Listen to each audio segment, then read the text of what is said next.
Hi friends, welcome to கார்கள் உலகம் YouTube channel. இன்றைக்கி நம்ம சேனலில் என்ன கார் பற்றி பார்க்க போகிறோம் அப்படின்னா ஸ்விஃப்ட் VDI இந்த கார் பற்றி தாங்க பார்க்க போகிறோம். இந்த காரை பற்றி ஃபுல் டீட்டெயில்ஸ் நீங்கள் தெரிஞ்சுக்கிறதுக்கு முன்னாடி நம்ம சேனலை இப்போ தான் ஃபஸ்ட்டாக பார்க்குறீங்க அப்படின்னா மறக்காமல் ரெட் கலர் சப்ஸ்கிரைப் பட்டனை கிளிக் பண்ணி சப்ஸ்கிரைப் பண்ணிக்கோங்க. பக்கத்தில் இருக்க பெல் ஐக்கானை கிளிக் பண்ணி ஆளுங்கிற ஆப்ஷனுக்கு செட் பண்ணிக்கோங்க.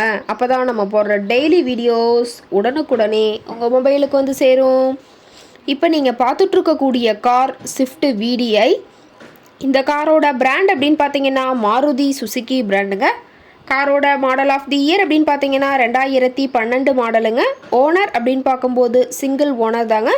இன்சூரன்ஸ் எல்லாமே கரண்டில் இருக்கக்கூடிய காருங்க. இந்த கார் இருக்கக்கூடிய இடம், இவங்களுடைய கான்டாக்ட் நம்பர் எல்லாமே தெளிவாக டிஸ்கிரிப்ஷனில் கொடுத்துருக்கு. மறக்காமல் ஃபாலோ பண்ணி பாருங்கள். இந்த காரோட ஃபெசிலிட்டிஸ் அப்படின்னு பார்த்தீங்கன்னா AC, power steering, power window ஆப்ஷனோடு இருக்கக்கூடிய காருங்க. ஏசி, ஆடியோ சிஸ்டம் எல்லாம் ரொம்பவுமே குட் கண்டிஷனில் இருக்குதுங்க. காரில் எந்த ரீப்ளேஸ்மெண்ட்டுமே கிடையாதுங்க. பெயிண்ட்டு, கிளாஸு எதுவுமே ரீப்ளேஸ்மெண்ட் கிடையாது. பெயிண்ட்டு கூட எங்கேயுமே டச்சப் ஆகலைங்க. கார் ரொம்பவுமே ஒரிஜினல் கண்டிஷனில் மெயின்டைன் பண்ணி வச்சுருக்காங்க. காரோட என்ஜின் டிஸ்பிளேஸ்மெண்ட் அப்படின்னு பார்த்தீங்கன்னா 1248 சிசின்னு சொல்லியிருக்காங்க. ரொம்பவுமே வெல் மெயின்டைனில் இருக்கக்கூடிய காருங்க. இன்டீரியர் எல்லாம் ரொம்பவுமே குட் மெயின்டெனன்ஸில் இருக்குதுங்க. காரோட சீட்டிங் கெப்பாசிட்டி அப்படின்னு பார்த்தீங்கன்னா 5 சீட்டர் கெப்பாசிட்டி கொண்ட காருங்க. சீட்டெல்லாம் எந்த டேமேஜும் இல்லைங்க. சீட் எல்லாமே லெதர் சீட் போட்டு ரொம்பவுமே பக்காவான கண்டிஷனில் காரை மெயின்டைன் பண்ணி வச்சுருக்காங்க.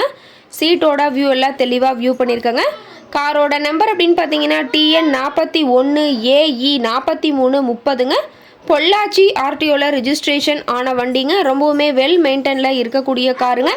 கார் பார்த்தீங்கன்னா டோட்டலாக 1,07,000 கிலோமீட்டர் உபயோகப்படுத்தியிருக்காங்க.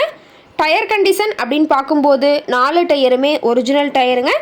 டயர் 4மே ரொம்பவுமே குட் கண்டிஷனில் இருக்கிறதா சொல்லியிருக்காங்க. டயரோட வியூ எல்லாமே தெளிவாக ஜூமிங்கில் வியூ பண்ணுற மாதிரி காட்டியிருக்க பார்த்துக்குங்க.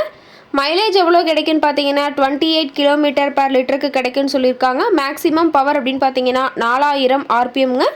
ஃபியூயல் டேங்க் கெப்பாசிட்டி அப்படின்னு பார்த்தீங்கன்னா 37 லிட்டர்னு சொல்லியிருக்காங்க. ரொம்பவுமே வெல் மெயின்டெனில் இருக்கக்கூடிய காருங்க.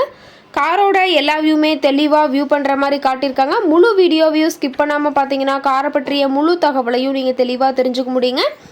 கார் இருக்கக்கூடிய இடம் அப்படின்னு பார்த்தீங்கன்னா பொள்ளாச்சி பக்கத்தில் தான் ஒரு கார்கிட்ட இருக்குதுங்க. கார் கேட்கக்கூடிய விலை அப்படின்னு பார்த்தீங்கன்னா 4,75,000 விலை சொல்லியிருக்காங்க. கட்டாயமாக இந்த விலை நிர்ணயம் கிடையாதுங்க. நேரில் போய் பேசும்போது சற்று அனுசரித்து தரக்கூடிய கார்கிட்ட தான் இருக்குதுங்க. இந்த காரை பற்றி மேலும் ஏதாவது தகவல் தெரிஞ்சுக்கணும் அப்படின்னா டிஸ்கிரிப்ஷனில் இருக்கிற நம்பருக்கு கால் பண்ணிவிட்டு நீங்கள் நேரில் போய் ட்ரையல் பார்த்துட்டு கூட இந்த காரை வாங்கி யூஸ் பண்ணிக்கலாம். Thank you friends.